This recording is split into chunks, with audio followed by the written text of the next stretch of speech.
Nirmal Congress MLC పట్టభద్రుల అభ్యర్థి నరేందర్ రెడ్డిని గెలిపించాలని శనివారం నిర్మల్ జిల్లా కేంద్రంలోని ప్రభుత్వ డిగ్రీ జూనియర్ కళాశాలల మైదానాలలో రాష్ట్ర విత్తన అభివృద్ధి corporation chairman Anvesh Reddy, DCC అధ్యక్షులు శ్రీహరిరావు, మాజీ కేంద్ర మంత్రి వేణుగోపాలాచార్యులు కోరారు.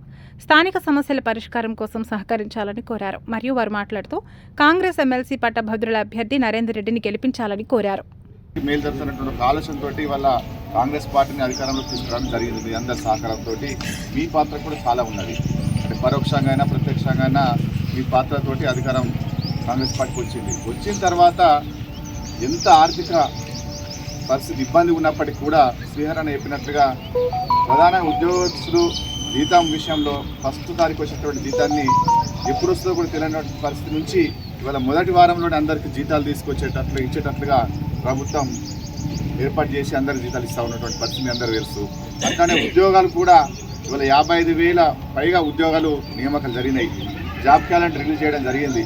ఒక్క నిరుద్యోగులు కాకుండా ఉద్యోగస్తులు కాకుండా అన్ని వర్గాలను ఇవాళ కొంత ఆలస్యమైన అటు ఇటు అయినా కానీ అన్ని వర్గాల శ్రేయస్సు కోసం ప్రభుత్వం పనిచేస్తున్నటువంటి పరిస్థితి మీ అందరూ తెలుసు. మిత్రుడు చెప్పినట్టు కూడా ఇవాళ 4 ఏళ్ళు ఇంకా కాంగ్రెస్ పార్టీ అధికారంలో ఉంటుంది. ఈ ఎమ్మెల్సీ ఎన్నిక అనేది నరేందర్ రెడ్డి గారు గెలిస్తే, కాంగ్రెస్ పార్టీ అభ్యర్థిని గెలిపిస్తే రేపు మీ అభివృద్ధికి తోడ్పడుతుంది. మీ అభివృద్ధికి ఇక్కడ నిర్మాల్ని అభివృద్ధి చేసుకునే అవకాశం ఉంటుంది. ఎందుకంటే ఇప్పుడు గెలుపుకోవడం పక్కన పెడితే ఇవాళ ఎమ్మెల్యే ఎలక్షన్లో కాంగ్రెస్ పార్టీ ఓడిపోయింది, ఎంపీ ఎలక్షన్ ఓడిపోయింది.